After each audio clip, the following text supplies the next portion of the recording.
If I am not wrong शायद इशिका का सवाल था।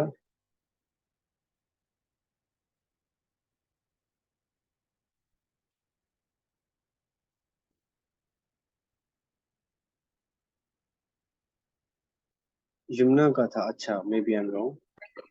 अच्छा अच्छा, यमुना का था। जी आप बताएं, यमुना क्या क्वेश्चन है? She is in the class or not? She is there. चलो मैं प्रियोर को समझा देता हूँ, अगर उनको कुछ सवाल है तो आई होप कि आंसर हो जाएगा एक दो में। शायद मैं ना बता बता के आगे निकल गया, इस उम्मीद से कि शायद आपको बातें समझ आ गई, आपको प्रियोर का बताया वो पूछ रही। अच्छा ठीक है, मैं ना एक दफा बता देता हूँ प्रियोर का किस सेंस में यूज होता है। होता तो नेगेटिव में है, अक्सर ये वर्ड यूज होता है एज के प्रॉब्लम्स में। ठीक है, वहां आता है कि 5 years prior, Safinaz's age was 20 years। 5 years prior, या कुछ और ईयर लगा दे, 3 years prior, Memuna's age was 8 years, यानी कि आज से 3 साल पहले।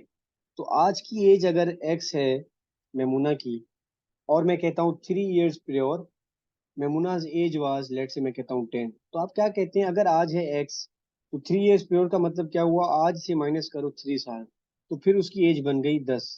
विच means x is equal to 10, इधर आएगा +3, एक्स इज इक्वल टू 13 हो जाएगा। तो उसका मतलब ये है कि आज उसकी एज 13 साल है। ठीक है, ये कहानी समझ में आई कि प्रियोर को तोड़ना कैसे है, या उसका मकसद क्या होता है किसी जुमले में। सही है। मेजोरिटी ऑफ द टाइम ये वर्ड एज प्रॉब्लम में यूज होता है। चलिए ठीक है, अच्छी बात है, जहाँ मसला है तो रोक के पूछ लिया करें। Just give me a second.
Sanaullah मैं बोल नहीं रहा था से, सॉरी फॉर द डिस्टरबेंस। जी तो सबट्रैक्शन क्लियर हो गया सबका, अब नेक्स्ट पे चले मल्टीप्लिकेशन पे।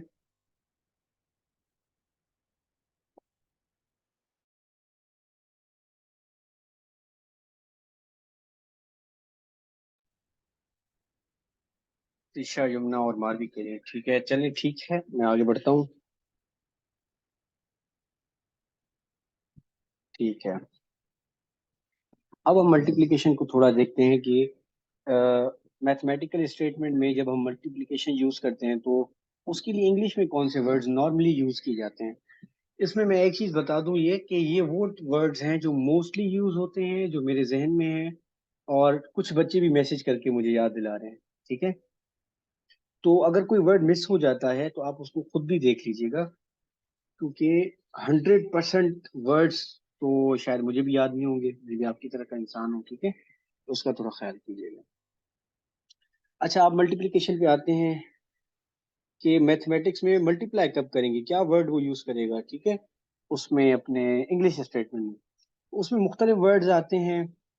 सबसे ज्यादा जो मोस्ट कॉमनली यूज होता है एज के क्वेश्चन में, वो तो एक होता है टाइम्स। ठीक है, वो जो मोर देन में मैं कह गया था कि यार टाइम्स का वर्ड आए तो रुक जाना, सोचना 5 मिनट के लिए कि क्या बात कर रहा है। जब वर्ड टाइम आता है इसका मतलब ये है कि लेट से मैं कहता हूँ the price of banana is 4 times the price of let say eggs. ठीक है, इसका मतलब ये हुआ 4 गुना, सिंधी में जो वर्ड यूज करते हैं 4 गुना ज्यादा प्राइस आ, या उर्दू में भी हम कहते हैं ना कि यार इसकी प्राइस इससे 4 गुना ज्यादा है। वो जो वर्ड यूज करते हैं ना 4 गुना ज्यादा, उसके लिए यहाँ पे आता है टाइम्स। फिर मैं जितने नंबर ऑफ टाइम्स बताऊंगा उतनी गुना वो बढ़ता जाएगा। और अगर मैं आपको कहता हूँ किसी चीज का रेट है 2 रुपए, और कहता हूँ किसी दूसरी चीज का रेट इससे 4 गुना ज्यादा है, तो आप 4 गुना को क्या करते हो, मल्टीप्लाई करते हो ना, तो फिर 8 बन जाता है। तो सेम इज द केस कि जब आपको कहा जाए ना कि इतने टाइम्स ग्रेटर देन फलाना चीज जो कंपैरिजन में होगी, तो फिर हम क्या करते हैं, मल्टीप्लिकेशन करते हैं। ठीक है। अच्छा, कुछ और वर्ड यूज होते हैं जिसमें जो सादा सादा से वर्ड है, वो तो ये है कि अगर वो डायरेक्टली कह दे कि if a number is multiplied by another number multiplied by, ठीक है, ये तो सीधा सीधा मल्टीप्लिकेशन की बात कर रहा है, इसमें ऐसा कुछ अंडरस्टैंडिंग का नहीं है। मैं मिसाल दे दूं, अगर वो कहता है कि if 3 is multiply by another number, तो आप क्या करेंगे, 3 इंटू अनदर नंबर अननोन है तो एक्स रख दें। द रिजल्ट इज, लेट से वो कहता है रिजल्ट इज 18, देन आपसे कहता है व्हाट इज द नंबर, तो आप इस एक्स को आप ढूंढ सकते हैं। ठीक है, जो कहने का मतलब है वो ये है कि अगर वो मल्टीप्लाइड बाय यूज करता है तो सिंपली आप क्या करेंगे, मल्टीप्लिकेशन करें। ठीक है। इसी तरीके से प्रोडक्ट भी ऐसा वर्ड है जो सिनोनिम है मल्टीप्लाई का ही, कि मैं कहता हूँ the product of the ages of 2 students is equal to इतने साल। तो प्रोडक्ट का मतलब क्या हुआ, मल्टीप्लाई कर दो वो दो ऑब्जेक्ट जिनकी आप बात कर रहे हो, product. Majority of the time ये प्रोडक्ट का वर्ड यूज होता है नंबर्स के क्वेश्चन में, कि the product of 2 consecutive number, the product of 2 odd numbers, the product of 2 even numbers. तो हम क्या करते हैं, दो या तो अननोन होते हैं या नोन होते हैं, दैट इज अनदर केस, उसमें मैं नहीं जा रहा, फिलहाल ये बता रहा हूँ कि अगर वर्ड यूज करता है कि द प्रोडक्ट ऑफ 2 नंबर्स, तो फिर हम बीच में मल्टीप्लाई का ऑपरेशन सिंबल जो भी कह लें वो यूज करते हैं। ठीक है। ये तो वो वर्ड है जो सिनोनिम है ना, सीधे सीधे मल्टीप्लाइड बाय या प्रोडक्ट ऑफ। अच्छा, इसी तरीके से एक और वर्ड आता है एंड दैट इज,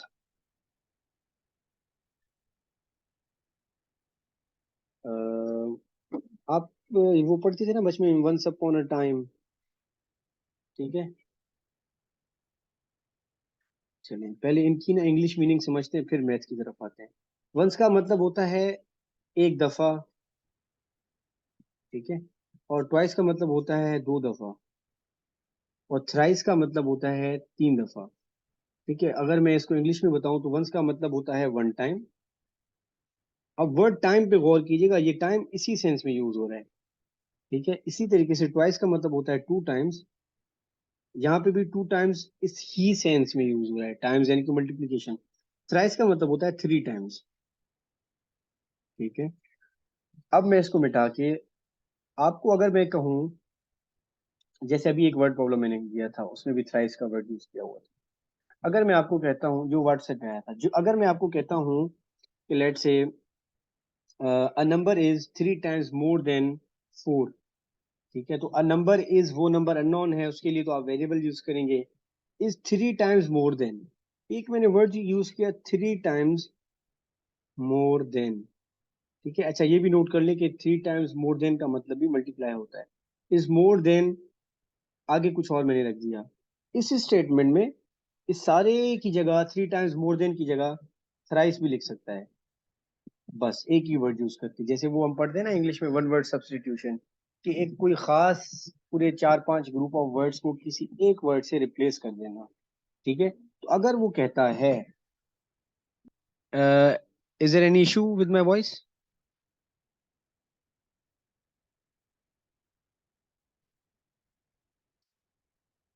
आवाज क्लियर है बच्चों?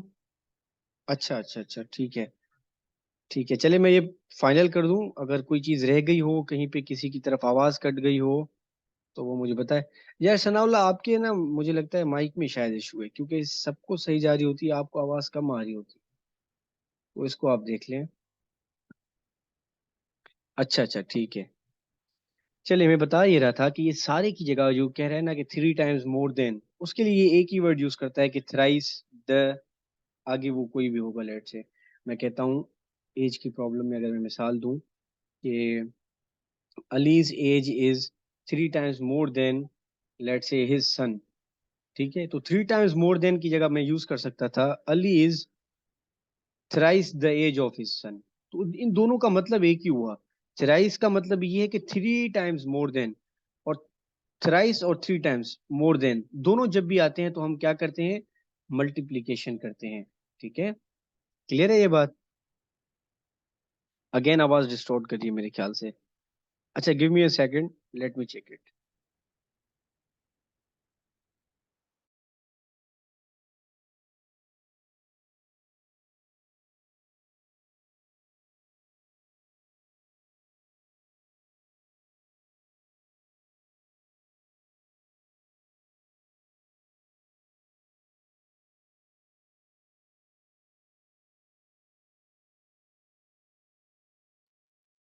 M I audible now?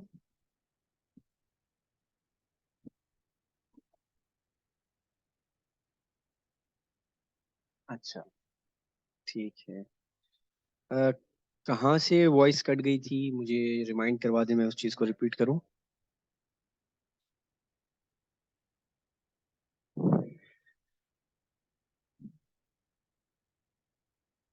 आ गया था। अच्छा, आवाज क्लियर है आप सबके पास या अभी भी मसला है कोई?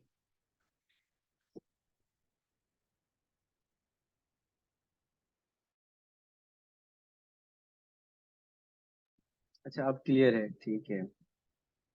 ठीक है, ठीक है, थैंक यू। Thank you. चले, अब यहाँ पे ना मैं एक चीज सिर्फ मिटा देता हूँ। ये मैंने एग्जाम्पल जो समझाई ना, इसको जहन में रखें।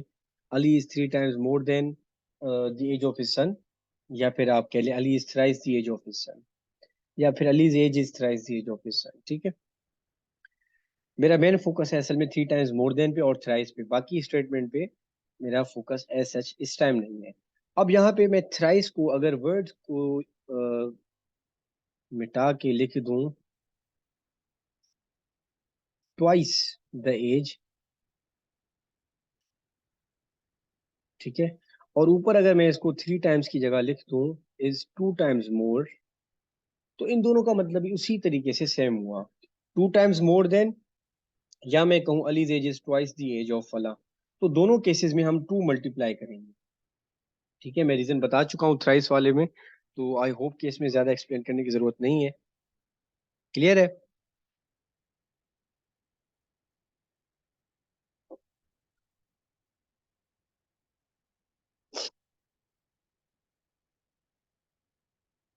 डबल एंड ट्रिपल अगर हो, यस, वो तो बिल्कुल क्लियर नजर आ रहा है। डबल का मतलब ये है कि 2 टाइम्स।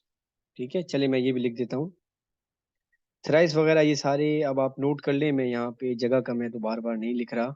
थ्राइस, वंस, और अच्छा वंस का नहीं बताया, सॉरी। वंस का मतलब है कि बराबर है भाई, वो वंस का मतलब क्या होता है, एक गुना। अगर वो कह रहा है एक गुना ज्यादा है, दैट इज अनदर केस, लेकिन वो कह रहा है एक गुना, तो क्या मतलब, बराबर ही हुए ना। और वो जो इन्होंने एक वर्ड यूज किया ना, मेरे ख्याल से उन्होंने भेजा था डबल और ट्रिपल, तो डबल का मतलब ये होता है 2 टाइम्स। डबल यूज करे, 2 टाइम्स कहे, या फिर ट्वाइस कहे, इन तीनों का एक ही मतलब है कि भाई आप 2 जरब दे दें उसके साथ, बस। ठीक है, इसी तरीके से वो ट्रिपल कहे, 3 टाइम्स कहे, ठीक है, या थ्राइस कहे, इन तीनों का भी एक ही मतलब है कि आप क्या करेंगे, 3 जरब दे देंगे, 3 मल्टीप्लाई कर देंगे। क्लियर है?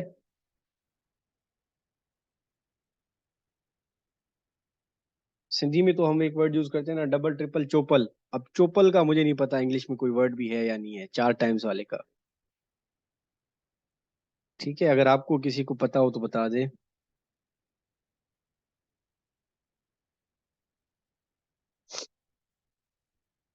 यस सनाउल्लाह मेरा शेर।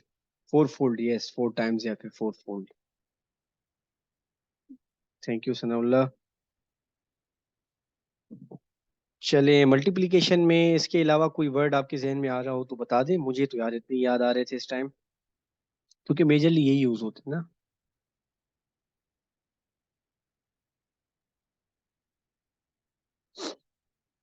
चले,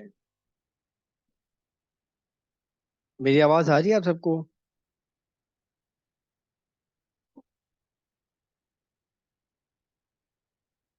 अच्छा, आ रही है, ठीक है। तो रिस्पॉन्स तो देना। ठीक है, चले अब हम चलते हैं डिवीजन की तरफ। मल्टीप्लिकेशन क्लियर है, आगे बढ़े।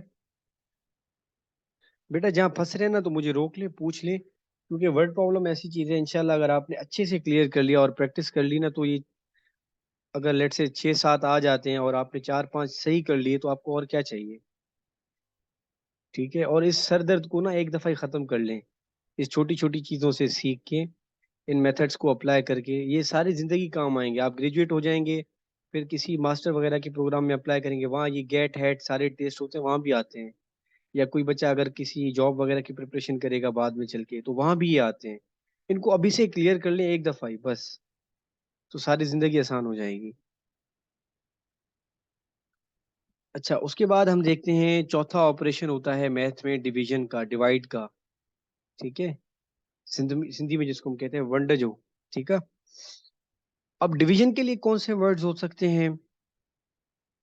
एक तो कहते हैं हम पर का वर्ड यूज करते हैं। पर का वर्ड जब हम वर्ड प्रॉब्लम्स करेंगे मैं तब समझाऊंगा, फिलहाल इतना समझ लें कि पर के वर्ड जब भी आता है वो डिवीजन के लिए यूज होता है। अच्छा, रेशो का कॉमनली वर्ड यूज होता है कि the ratio of the ages of Ali and Sana is this. तो ये आता है a ratio Sana is equal to, आगे जो भी हो फिलहाल मैं उस पर नहीं जा रहा। तो इसी चीज को बचपन में भी शायद आपने रेशो में पढ़ा होगा कि अगर आपको कहा जाए ए रेशो बी, तो उसी चीज को आप ए अपॉन एस भी लिख, सॉरी मैं ए कैपिटल लिख देता हूँ, ए अपॉन एस लिख सकते हो। ये और ये दोनों एक ही बात है। ठीक है, तो वर्ड रेशो यूज करें तो वहां भी हम डिवीजन कर सकते हैं। ठीक है, यस किलोमीटर पर आवर जैसे इन्होंने एग्जाम्पल दिया वो पर के उसमें आएगा। ठीक है, तो डिवाइड कर रहे होते हैं। जितने भी फिजिक्स के आपने जो कुछ यूनिट्स पढ़े होंगे, फिजिक्स जिन्होंने पढ़ी हुई है, किलोमीटर पर आवर, मीटर पर सेकंड, वहां पे आप देख रहे होंगे क्या होता है, मीटर पर सेकंड, किलोमीटर पर आवर। ठीक है, ऐसे करके कुछ और यूनिट्स भी होंगे, मोल्स पर केजी। ठीक है, तो मोल्स अपॉन केजी लिखते हैं। ठीक है, पर का वर्ड जहाँ आता है तो हम डिवाइड दे देते हैं, और ये सिंबल डिवाइड का है ना, अपॉन में लेके आते हैं तो डिवाइड कर रहे होते हैं। एम अपॉन एस और एम डिवाइडेड बाय एस और एम रेशियो एस, ये तीनों एक ही तो चीज है ना, लिखने के अलग तरीके हैं खाली। ठीक है। अच्छा,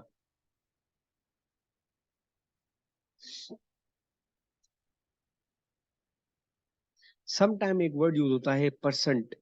परसेंट के लिए हमें एक चीज का ख्याल करना पड़ता है कि वो ये है कि अगर लेट से कहता है वो 3%, तो 3 के अपॉन में हम 100 खुद दे देते हैं। ठीक है, ये कुछ वर्ड प्रॉब्लम्स में हमारे काम आ जाता है। यहाँ पे अगर आप देखें कि पर का वर्ड उसी सेंस में आया है, डिवाइड के सेंस में, और सेंट का वर्ड 100 से निकला है, सेंचुरी से निकला है। ठीक है, तो डिवाइड बाय 100 कर दें, इसका मतलब ये हुआ। ठीक है, डिवाइड के एज सच ज्यादा वर्ड्स यूज नहीं होते, majority of the times ratio का वर्ड यूज होता है, या फिर डायरेक्टली वो कह देता है कि a number is divided by another number. तो वो तो सिंपल बता रहे हैं ना हमें क्या हो रहा है असल में। ठीक है, क्लियर है।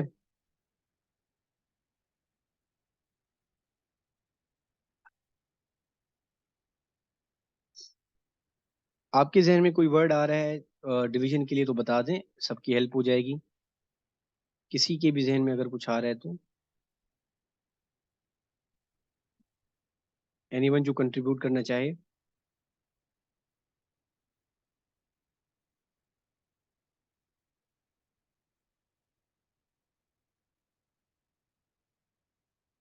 क्वेश्चन का वर्ड, यस क्वेश्चन का भी आता है, मोस्टली यूज नहीं होता लेकिन यस आता है sometimes.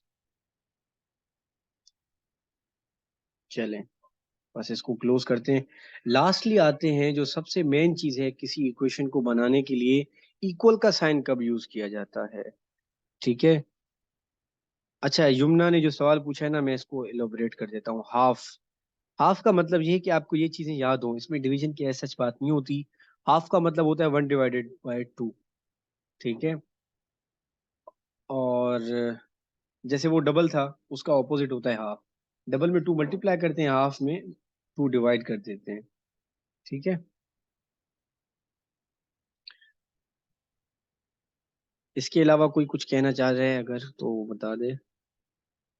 With respect to, I don't think so ये डिवाइड में आ सकता है, बट डिपेंड्स ऑन क्वेश्चन।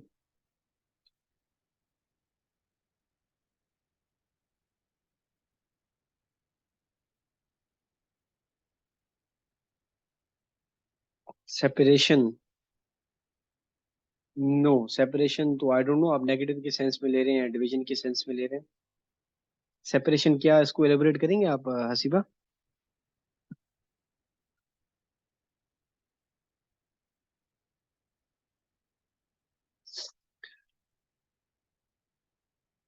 चले नहीं कह रहे तो इट्स ओके।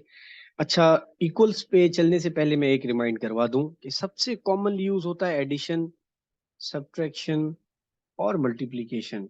इनको तो समझ लें, ठीक है। इन दोनों का यूज सबसे ज्यादा होता है और उसके साथ साथ इसका भी होता है। डिवीजन का रिलेटिवली कम होता है। लेकिन जो इक्वल है ना, वो समझना सबसे ज्यादा इंपॉर्टेंट है कि आपको पता चले कि कहाँ पे आपका स्टेटमेंट पूरा हुआ। ठीक है, तो उसके लिए अब हम इक्वल पे चलते हैं कि इक्वल कब यूज करना है। जब अगर इंग्लिश में कोई सेंटेंस गिवन हो तो उसकी जगह पर मैथमेटिक्स में इक्वल कैसे लगाऊं, और विदाउट इक्वल मैं एक इक्वेशन भी नहीं बना सकता, तो it is very important and critical. अच्छा, सबसे पहले तो जो आपके हेल्पिंग वर्ब्स यूज होते हैं ना, इज, आर, एम। एम तो कम होता है, खैर मैं लिखता चलता हूँ साथ साथ ऐसे। इज होता है, आर होता है। इसी तरीके से पास्ट में जाएंगे तो क्या होगा, वाज होगा और वर होगा। ठीक है, फ्यूचर में जाएंगे तो क्या होगा, विल बी और शेल बी होगा। शेल बी ऐसा यूज नहीं होता, आप भले नोट कर लें।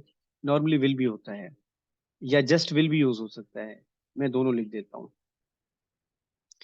ठीक है, ये वो वर्ड्स हैं जहां पे ये अगर यूज हों तब हम जाके इक्वल लिखते हैं। जैसे मैंने, अब मैं दोबारा वर्ड प्रॉब्लम ना साथ साथ रिपीट करता, अगर मैं कहता हूँ Ali's age is 3 times more than फलानाज एज, तो वो जो मैंने शुरू में एक वर्ड यूज किया ना, अलीज एज इज, जहाँ पे वर्ड इज आया इसका मतलब है इक्वल लगा दो। जब मैंने कहा अलीज एज इज इतने टाइम्स मोर देन फलाना, तो आप कहेंगे अली, अली के लिए मैंने ए यूज किया, अलीज एज इज, आप इक्वल लगा देंगे, फिर आगे जो स्टेटमेंट बनती है वो यहाँ पे लिख देंगे। ठीक है। अच्छा, 5 years फ्रॉम नाउ, अब मैं सारे वर्ड्स इकट्ठे यूज कर रहा हूँ। 5 years फ्रॉम नाउ, फाइव तो एक नंबर है, ईयर्स फ्रॉम नाउ की मतलब है फ्यूचर की बात हो रही है, तो 5 ऐड होगा। अलीज एज विल बी, तो यहाँ पे आया अलीज एज, तो मतलब आप कह रहे हैं अली की एज में अगर हम 5 साल डाल दें, विल बी यहाँ पे आप दे देंगे इक्वल। ठीक है। लेट से आप कह रहे हैं 3 times the age of Sana, तो आप कहेंगे 3 times का मतलब हुआ 3 multiply by the age of Sana, ये आपका एक इक्वेशन बन जाएगा। ये 5 है और ये एस है, ये दो अलग चीजें हैं। ठीक है, कहानी समझ में आ रही है कि ये अब चीजें कैसे एक साथ मिलके चल सकती हैं। अब क्लियर होना शुरू हो गया होगा आई गेस।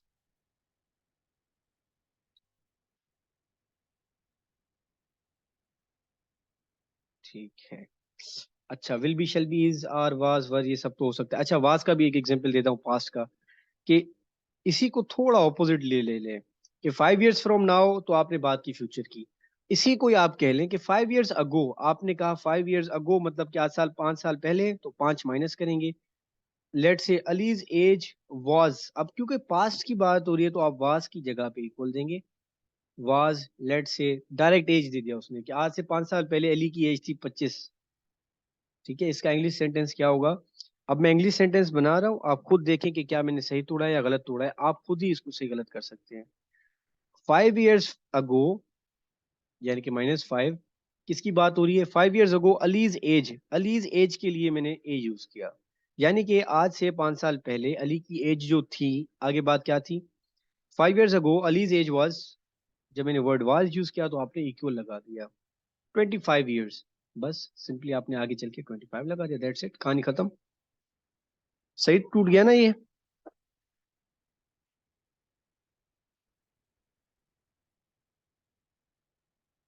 ठीक है, इसी तरीके से आप, will be shall B use हो गया। इज एम आर के लिए मैं चलें एक बता देता हूँ कि sum of two numbers is equal to, let's say 20।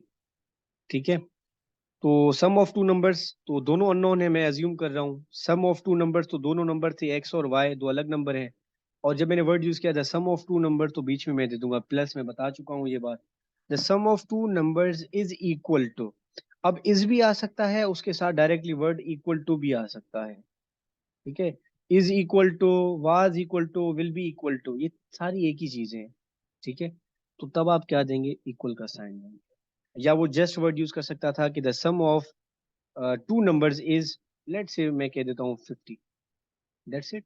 एक सेंटेंस तो तोड़ दिया आपने, इंग्लिश के सेंटेंस को कन्वर्ट कर दिया, या यूं कह लें ट्रांसलेट कर दिया एक मैथमेटिकल स्टेटमेंट में। क्लियर है?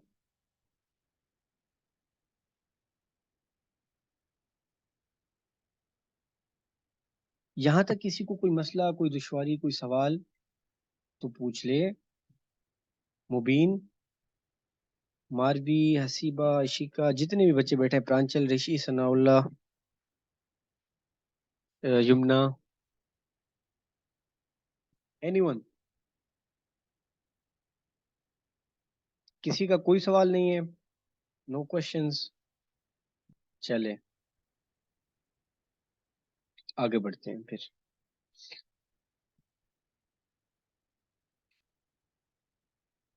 ठीक है, क्लियर है तो अच्छी बात है। अच्छा, यहाँ पे मैं इक्वल लिख रहा हूँ, लेकिन आप साथ में ना भले वो भी लिख दीजिएगा कि is equal to, are equal to, was equal to, were equal to, will be equal to, shall be equal to, इन सारों का मतलब एक ही है। या खाली इक्वल टू भी कह देगा, ठीक है। नो क्वेरी, ठीक है, अच्छी बात है। अच्छा, अब आगे बढ़ते हैं।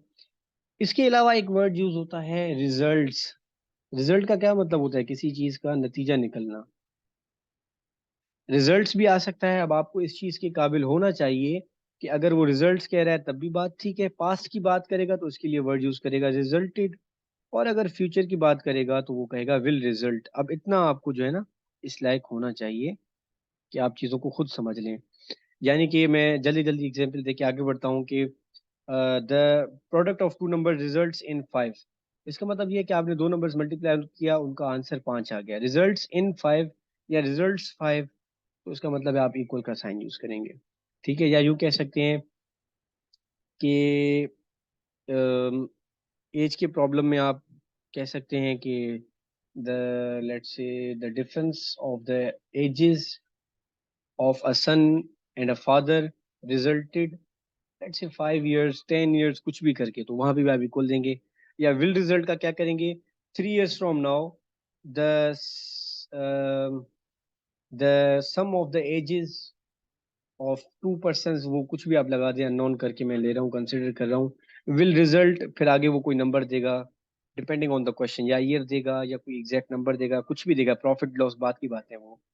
ठीक है, तो ये सारे वर्ड यूज हो सकते हैं इक्वल के लिए। मैं ये मिटा दे रहा हूँ, लेकिन आप भले ये तीनों नोट कर लें। रिजल्ट्स भी कह सकता है, रिजल्ट भी कह सकता है, रिजल्टेड भी कह सकता है, एंड विल रिजल्ट भी कह सकता है। They all mean the same, ठीक है, एंड दैट इज इक्वल का साइन यूज करना पड़ेगा, एंड दैट्स इट। क्लियर है? आगे बढ़ते हैं। गिव्स, अगेन गिव्स कहे या गेव कहे या गिव कहे या विल गिव कहे, इन सारों का मतलब एक ही होगा। ठीक है, कि sum of two numbers will give the answer 5, let say, तो उसका मतलब क्या हुआ, बीच में आप दे देंगे इक्वल। यील्ड्स का मतलब ये होता है कि इक्वल आएगा। नॉर्मली प्रॉफिट्स वाले क्वेश्चन में ये वर्ड यूज होता है यील्ड्स का। ठीक है, कि द इन्वेस्टमेंट इतनी की हमने विच यील्ड्स 30% प्रॉफिट, तो यील्ड्स की जगह आप इक्वल दे देते हैं। अगेन यहाँ पे मैं कहूंगा यील्डेड कहे या विल यील्ड कहे, इन तीनों का मतलब एक ही हुआ कि आपने इक्वल का साइन यूज करना है। ठीक है, बाकी अगर सेम एज कहे तो वो तो आपको मसला नहीं होना चाहिए। कि यानी कि मैं कहता हूँ let say Ali's age 5 years ago was same as Sana's age, तो आप क्या कहेंगे, Ali's age 5 years ago was same as, तो आप इक्वल दे देंगे। ठीक है, was same as what, Sana's age, let say मैं कहता हूँ 3 years ago, तो आप ऐसे दे देंगे। तो सेम एज के लिए भी आप इक्वल का साइन यूज कर सकते हैं। ठीक है, इसके अलावा भी आप जब प्रैक्टिस करेंगे तो आपका सेंस बन जाएगा, कुछ और भी अगर वर्ड यूज होगा तो आप खुद करेक्ट कर लेंगे उसको। ठीक है,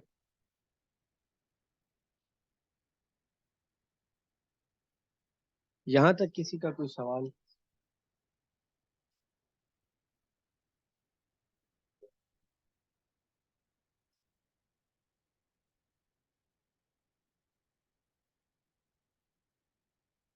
जी, any questions? No questions?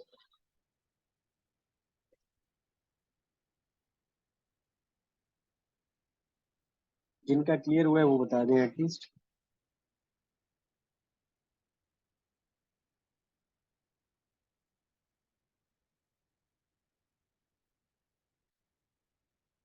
Sir, जी जी।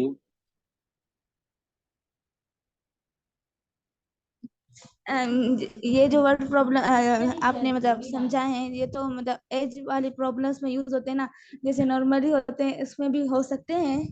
हाँ, नॉर्मली वाले में भी हो सकते हैं बिल्कुल।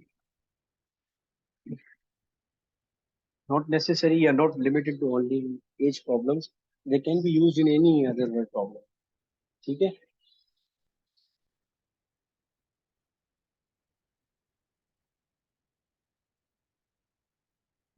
ठीक है। मैं आपको जस्ट एक कुछ स्टेटमेंट दे देता हूँ कि let's say the sum of two workers salary is let's say 5 lakh. तो ये वर्ड एज प्रॉब्लम तो नहीं है, लेकिन सम ऑफ टू वर्कर्स सैलरी, तो आपने कहा दो बंदे हैं जिनकी सैलरी इतनी बनती है, अगर उनको सम किया जाए तो ये वर्ड प्रॉब्लम एज प्रॉब्लम तो नहीं है, लेकिन फिर भी सम कहा तो आप ऐड करेंगे, टू वर्कर्स कहा तो आप दो वेरिएबल की जगह दो वेरिएबल्स यूज करेंगे, इस कहा तो इक्वल दे देंगे। ठीक है। इसी तरीके से इसी क्वेश्चन को आप कह सकते हैं कि the difference between the salary of Ali and Sana is इतना, कुछ भी वो अमाउंट होगा तो वहां पे माइनस दे सकते हैं। ठीक है।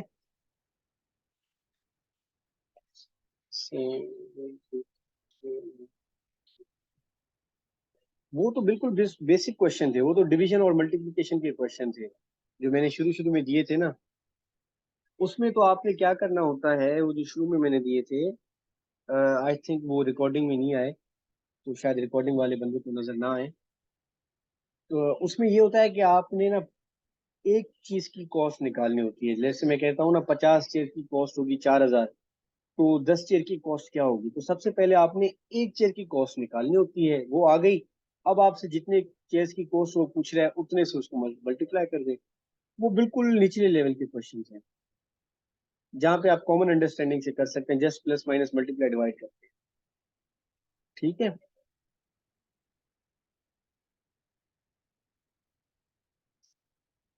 ये आपको गाइड करेंगे समहाउ, कहीं ना कहीं, जहां तक मेरा एक्सपीरियंस है ना, बहुत सिंप्लीफिकेशन हो जाती है चीजों की।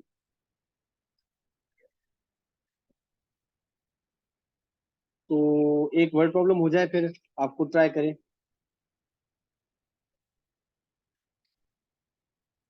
मैं लिखता हूँ, जल्दी से कीजिएगा, 5 मिनट पड़े।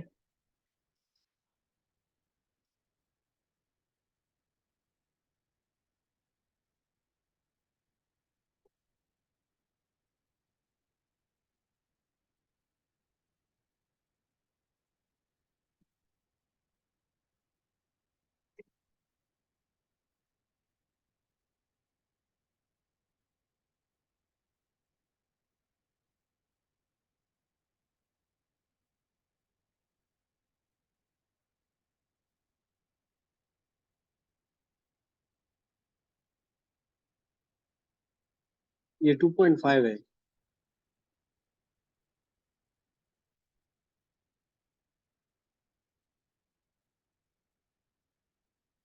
मैं पढ़ देता हूँ एक बार सवाल को। कहता है the product of numbers give two numbers give, ये वो होगा, the product of two numbers give the answer 250, if one number is 2.5 the other number will B, ये आप फाइंड करें। सिंपल क्वेश्चन है। गुड ऋषि।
चाहिए, कुछ ने सही किया कुछ ने गलत किया, मैं ये करवा देता हूँ।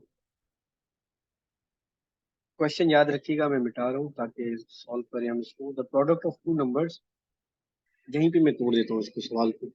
The product of two numbers, ठीक है, तो गिव्स मतलब इक्वल है। प्रोडक्ट कहा तो मल्टीप्लाई आएगा, टू नंबर्स कहा तो कोई दो नंबर है एक्स वाई। गिव का मतलब कहा तो यहाँ इक्वल आ जाएगा। द आंसर 250, तो इक्वल के उस साइड आप 250 रखेंगे, विच मीन्स कि अगर x into y equal to आपका 250 आएगा। लेकिन फिर उसने एक नंबर बता दिया कि वो जो दो नंबर थे उनमें से इफ वन नंबर इज 2.5, तो x या y की जगह किसी एक की जगह आप 2.5 इंटू वाई रख दें is equal to 250, then the other number will be what, यानी कि y की वैल्यू क्या है। तो सिंपली y वहीं रखें, 250 से 2.5 डिवाइड कर दें तो आंसर आपका आएगा 100। ठीक है, क्लियर? जी सर। ठीक है, रिज्वाइन करें तो हम कुछ और प्रैक्टिस इस पे करें, फिर एंड करते हैं क्लास।